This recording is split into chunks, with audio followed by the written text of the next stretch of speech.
আপনাদের সাথেও কি এরকম ঘটনা ঘটে যে মাসের শুরুটা হয় একেবারে রাজাদের মতো আর মাসের শেষে পুরো পকেট খালি? এরকম মনে হয় যে এই তো সেদিন বেতন পেলাম, তাহলে টাকাটা গেল কোথায়? যদি এরকম মনে হয়ে থাকে তাহলে আজকের ভিডিওটা শুধুমাত্র আপনাদের জন্য। ভিডিওটা স্কিপ না করে পুরোটা দেখতে থাকুন। আজকের ভিডিওতে অনেক সুন্দর সুন্দর টিপস দেব আপনাদেরকে টাকা জমানোর। হ্যালো এভরিওয়ান, আসসালামু আলাইকুম। কেমন আছেন সবাই? আশা করব যে যেখান থেকে আমার ভিডিওটা দেখছেন প্রত্যেকেই খুব ভালো আছেন আর সুস্থ আছেন। আমরাও কিন্তু আল্লাহর অশেষ রহমতে অনেক ভালো আছি। আজকে আপনাদেরকে এমন একটা পদ্ধতির কথা বলবো যেটা আপনাদের অর্থনৈতিক জীবনকে পুরোপুরি পাল্টে দেবে। তাই বলে আপনারা এটা ভাববেন না যে কোনো রাতারাতি বড়লোক হওয়ার সব মিথ্যে স্বপ্ন দেখাচ্ছি আপনাদেরকে। এটা একদম একটা সহজ ও সাধারণ উপায়। এই পদ্ধতিটা হলো প্রতিদিন একটা অর্থনৈতিক সুন্দর অভ্যাস করে তোলা। দেখবেন আমরা যারা ম্যারিড কাপল আছি বা যারা স্টুডেন্ট আছি তারা প্রত্যেকে প্রতি বছর অর্থাৎ বছরের শুরুতে আমরা একটা প্রতিজ্ঞা করে ফেলি।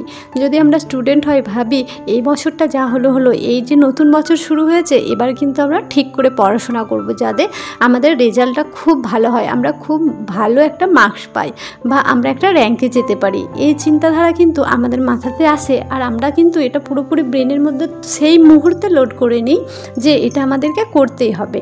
আর যারা আমরা ম্যারিড কাপল আছি দেখবেন যারা টাকা জমাতে পারছেন না, আমরা কিন্তু প্রতি বছরের শুরুতেই এরকম ভেবে থাকি হ্যাঁ এই বছরে আমি 50,000 টাকা জমাবো বা 1 লাখ টাকা জমাবো বা 2 লাখ টাকা, যার যেমন আয় আছে সে কিন্তু সেরকম একটা মাইন্ড সেট আপ করে। আবার এটাও আমরা ভেবে থাকি আর কোনো দিন আমরা ফালতু অযথা কোনো টাকা নষ্ট করব না। কিন্তু সেটা কতদিনের জন্য? যাই দেখবেন 10 থেকে 15 দিন কেটে গেল, ওই উৎসাহটা পুরোপুরি আমাদের মাথা থেকে আবার বেরিয়ে যায়। তখন মনে হয় এই লক্ষ্যগুলো অনেক বড়, এটা হয়তো আমাদের দ্বারা করা সম্ভব নয়। আমাদের ব্রেন কিন্তু হঠাৎ করে এত বড় একটা পরিবর্তন মেনে নিতে পারে না, কারণ যে কোনোদিন টাকা জমায় না বা যে কোনোদিন পড়তেই বসে না, ওই পরীক্ষার সময় হয়তো 10 দিন পরে পরীক্ষা দিতে গেল, সে কি হঠাৎ করে কোনোদিন এই চেঞ্জেসটা তার মধ্যে আনতে পারবে? এই চেঞ্জেসটা আনতে গেলে আপনাকে অনেক শক্ত বা কঠোর পরিশ্রম করতে হবে, তবেই কিন্তু আপনি এটা পারবেন। মানে স্টুডেন্টদের ক্ষেত্রে বলছি। আর যারা ম্যারিড কাপল আছেন তারা ওই প্রতি মাসের শুরু থেকে যেরকমভাবে খরচ করতে থাকেন, তো সেটা তো আর হঠাৎ করে বন্ধ করে দিতে পারবেন না যে হঠাৎ করেই আমি ভেবে নিলাম আমি প্রচুর টাকা জমাবো, সেটা তো আর হবে না। তো এর জন্য আপনাকে একটা 30 দিনের তালিকা তৈরি করতে হবে। তো চলুন সেই 30 দিনে আপনাদের কি কি করণীয় আছে সেগুলোই একটু সংক্ষেপে আলোচনা করি। তো এই 30 দিনের মধ্যে প্রথম দিনেই আপনার কাছে যেসব খুচরো পয়সা থাকে, এরকম তো হয় না, হয়তো বাজার দোকান করেছেন বা ছেলেরা তাদের মানি ব্যাগে দেখবেন কিছু খুচরো পয়সা পড়ে থাকে, বা কোনো হাউসওয়াইফ আছেন তাদের কাছেও কিন্তু খুচরো 10 টাকা 5 টাকা 20 টাকা যার যেরকম হয় এরকম কিন্তু থাকেই। তো এই টাকাটা আপনারা নিজেদের কাছে না রেখে যেই জায়গা থেকে আপনারা খরচ করতে পারবেন না, অর্থাৎ কোনো একটা মাটির ভাঁড়ের মধ্যে জমা করুন। এছাড়াও আপনারা ছোট ছোট আলাদা আলাদা ব্যাগ করতে পারেন, করে সেটা আলমারির একদম লকারে রেখে দেবেন, যেটা আপনি খুব সহজেই হাত দিতে পারবেন না। আসলে কি বলুন তো, আমাদের হাতের সামনে ওই টেবিলের ওপর, ফ্রিজের মাথার ওপরে এই সব জায়গাগুলোই যে আমরা টুকটাক খুচরো টাকাগুলো রাখি না, ওইগুলো চট করে আমরা হাতে পেয়ে যাই বলে যে কোনো সহজ জিনিসে কিন্তু আমরা খরচ করে ফেলি, যেটা প্রয়োজন নয় সেখানেও আমাদের খরচ হয়ে যায়। কিন্তু যখন আমাদেরকে আলমারি খুলে তার লকারের মধ্যে থেকে টাকাটা নিয়ে আসতে হবে, সেটা একটু চাপের হয়ে যাবে, তখন কিন্তু দেখবেন আমরা চট করে ওই টাকাটার মধ্যে হাত দেব না। আর যদি মাটির ভাঁড়ে থাকে সে তো কোনো কথাই নেই, ওখান থেকে তো বের করার কোনো সুযোগই থাকে না। আপনাদের হয়তো এটা মনে হচ্ছে যে এই সামান্য খুচরো 10-5 টাকা জমিয়ে আর কি হবে। এটা কি বলুন তো, আপনার মাইন্ড সেট আপ। আসলে এটা শুধুমাত্র আপনি টাকা জমাচ্ছেন বা এখান থেকে আপনার এই লাখ টাকা কোটি টাকা জমাতে পারবেন সেটা আমি বলছি না, এটা আপনার একটা টাকা জমানোর ভালো অভ্যাস তৈরি করবে। দ্বিতীয় দিনে আপনার সারা দিনে কত টাকা কি খরচ হলো সেটার একটা হিসাব আপনি একটা ডায়েরির মধ্যে লিখে রাখুন। সেটা হতে পারে আপনার ছেলেকে স্কুলে টিফিন খাওয়ার জন্য 10টা টাকা দেওয়া, কিংবা আপনার বাড়িতে মাছ মাংস কেনা, কিংবা চিকিৎসার খরচ, কিংবা আপনি কোথাও গেছেন যাতায়াতের জন্য টোটো ভাড়া, যেটাই হোক না কেন কোনো কিছুর হিসাব বা বিচার করবেন না, জাস্ট খরচ কতটা হলো সেইটুকু আপনি ওই খাতার মধ্যে লিখে রাখুন। আসলে এটার উদ্দেশ্য হলো আপনার টাকাটা ঠিক কোন পারপাসে খরচ হচ্ছে সেটা সম্পর্কে সচেতন হওয়া। তৃতীয় দিনে আপনার ব্যাংকের স্টেটমেন্টটা একবার চেক করুন যে আপনি আগের মাসে ঠিক টাকাগুলো কোন কোন পারপাসে খরচ করেছিলেন। এমন কিছু খরচ আছে কি যেই খরচটা আপনার না হলেও চলে যেত, যেটার কোনো প্রয়োজন ছিল না, আপনি শুধুই টাকাটা অপচয় করেছেন, এরকম কি আপনার মনে হচ্ছে? তাহলে সেই জিনিসটা আপনি নোট করে রাখুন। আর একটা পয়েন্ট হলো, উইকেন্ডে বাইরে খাবার না খেয়ে সেই খাবারই আপনারা বাড়িতে বানিয়ে খান। যেই খাবারটা আপনি বাইরে গিয়ে খাবেন সেখানে আপনারা দুজন যত টাকার খাবার খাবেন সেই টাকাতে যদি বাড়িতে খাবার বানান আপনি ফ্যামিলিতে 10 জন কিন্তু একইভাবে পেট ভরে খাবার খেতে পারবেন। তো এটাও কিন্তু যাদের অল্প আয় তাদের কাছে একটা ফালতু খরচ। আর একটা পয়েন্ট হলো, আমরা যেসব শপিং অ্যাপ ব্যবহার করে শপিং করি বা আমাদের ধরুন কোনো কিছু যেই জিনিসটা প্রয়োজন নেই, হয়তো আপনি কোনো একটা জিনিস দেখলেন, দেখে আপনার সেই জিনিসটা খুব ভালো লাগলো, আপনি ভেবে নিলেন যে এই জিনিসটা আপনার চাই। তো আপনি একটু ঠান্ডা মাথাতে ভাববেন যে আপনার এটা প্রয়োজন না আপনার এটা শখ।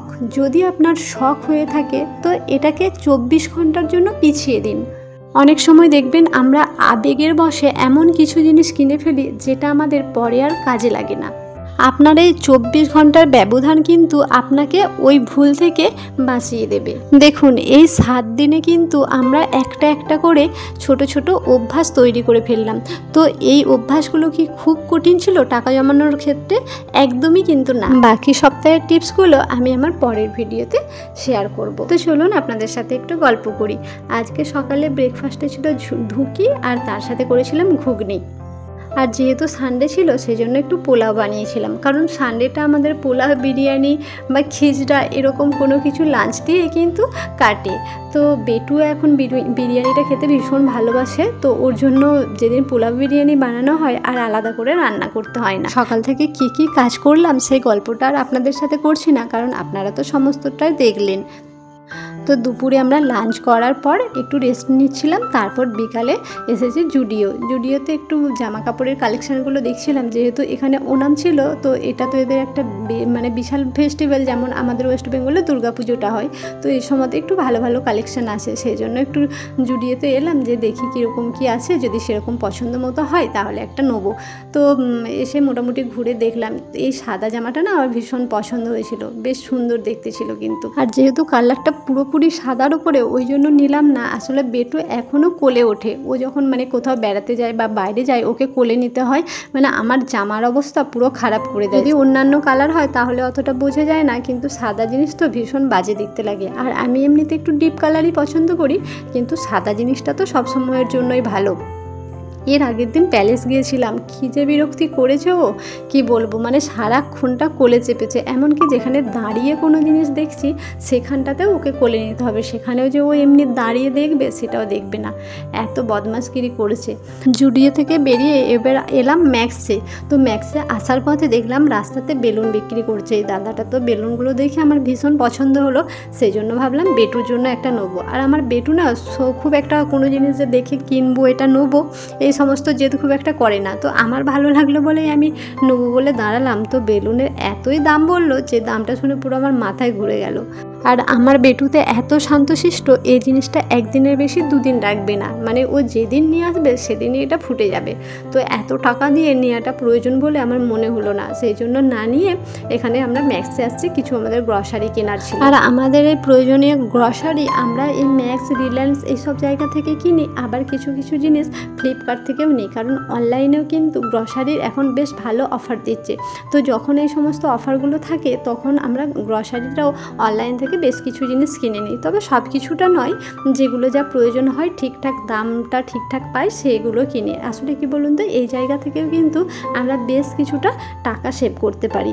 তো এখানে আমরা আমাদের সমস্ত কিছু কেনাকাটা কমপ্লিট করলাম। তারপরে এই যে বেটুর বায়না আইসক্রিম খাবে, কারণ ও আইসক্রিম খেতে ভীষণ পরিমাণে ভালোবাসে, সেই জন্য অনেকক্ষণ থেকে ও চেষ্টা করলো যাতে এটা খুলে নিজে আইসক্রিম বের করবে, কিন্তু কিছু মতেই তো পারলো না। আসলে ও দেখেছে যে আমরা কিভাবে এখান থেকে আইসক্রিম বের করি, তো সেই হিসাবে ও নিজের মতো করে অনেকভাবে চেষ্টা করলো, কিন্তু ওর দ্বারা তো আর এটা সম্ভব নয়, সেই জন্য ও আর পারলো না আর কি। তো এখানে দেখুন আমরা 3 জনের জন্য 3টা আইসক্রিম নিলাম, এই দুটো আমাদের জন্য, আর বেটুর জন্য যেটা নিয়েছি সেটাই যে বেটু হাতে নিয়ে বসে আছে। আর দেখুন না, চামচগুলোকে এখানে ফেলে দিয়েছে দুষ্টুটা। ওর এখানে মেন রাগ ছিল, ও এটা খুলবো ভেবেছিল, তো নিজে খুলতে পারেনি, তো তাই। আর এখানে দেখুন ফ্রোজেন করা মাছ আছে। প্রথম যে মাছটা দেখালাম ওটা কী মাছের ঠিক দেখে বুঝতে পারি না, বরফে ঢাকা তো খুব একটা বোঝা যায় না। আর এর লাস্টে যেটা দেখালাম ওটা হচ্ছে চিংড়ি মাছ। তো ফ্রোজেন করা জিনিস খুব একটা খায় না, এখানে ফ্রোজেন চিকেনও পাওয়া যায়, তো চিকেনও আমরা এখান থেকে নিয়ে নিই। ফ্রোজেন নিলে না আপনি অল্প অল্প পাবেন, আর যদি আপনি এমনি দোকান থেকে কিনতে যান তো সেখানে পুরো একটা মুরগি 2 কেজি 1 কেজি 1.5 কেজি যাই ওজন হোক না কেন আপনাকে পুরোটাই নিতে হবে। আর আমাদের যেহেতু ছোটো সংসার, আমাদের তো আর এত জিনিসের প্রয়োজন হয় না, অতটা তো আর খাওয়া সম্ভব নয় একদিনে, তো ভেজে ভেজে রাখতে হয়। আর ওই পরপর 3 দিন চিকেন, পরপর 3 দিন মাছ, এগুলো কিন্তু আমাদেরকে খেয়ে নিতে হয়। তো আগের বাড়িটাতে যে থাকতাম না, ওখানে আন্টিদের ফ্রিজটা আমরা ইউজ করতাম, সেই জন্য ওখানে অতটা অসুবিধা বুঝতে পারতাম না। কিন্তু এখানে যেহেতু ফ্রিজ নেই, সেজন্য ওই পরপর 3 দিন করে খেতে এত অস্বস্তি লাগে আর কি বলবো, কিন্তু কিছু করার নেই, ওই আর কি পরিস্থিতির সাথে তো মানিয়ে নিতেই হয়। তো আমাদের তো কেনাকাটি কমপ্লিট, আর কী কী কিনলাম আপনাদেরকে তো দেখিয়েই দিলাম। এরপরে বাইরেটাতে এসে আইসক্রিমটা খেয়ে নিচ্ছি, কারণ বাড়ি যেতে যেতে তো আইসক্রিমটা গলে যাবে, তখন আর খেয়ে কোনো মজা পাবো না। আর আমার বেটু দেখুন এখানে আইসক্রিম খাচ্ছে বলে বেশ ভদ্র সভ্য হয়ে কিন্তু খেয়ে নিল। আর এখানে অনাম আছে বলে না সমস্ত কিছু শপিং মল রাস্তাঘাট এত সুন্দর করে লাইটের ডেকোরেশন করেছে, দেখতেও বেশ ভালো লাগছে। যেহেতু এটা ওদের সবথেকে বড় উৎসব, ওই জন্য না চারিদিকটা বেশ ভালো করে সাজিয়েছে। আপনাদের সাথে তো শপিং মলটা শেয়ারই করলাম। তো তারপর দেখুন কেনাকাটি করে কিন্তু আমরা বাড়ি চলে এসেছি। আর এখানে বেটুর কাণ্ড দেখুন, আমাকে চাবি খুলতে দেবে না, ও নিজের ঘরের লকটা খুলবে। তো আজ তাহলে আসি, ততক্ষণ আপনারা ভালো থাকবেন, সুস্থ থাকবেন, আর আমাদের জন্য অনেক অনেক দোয়া করবেন।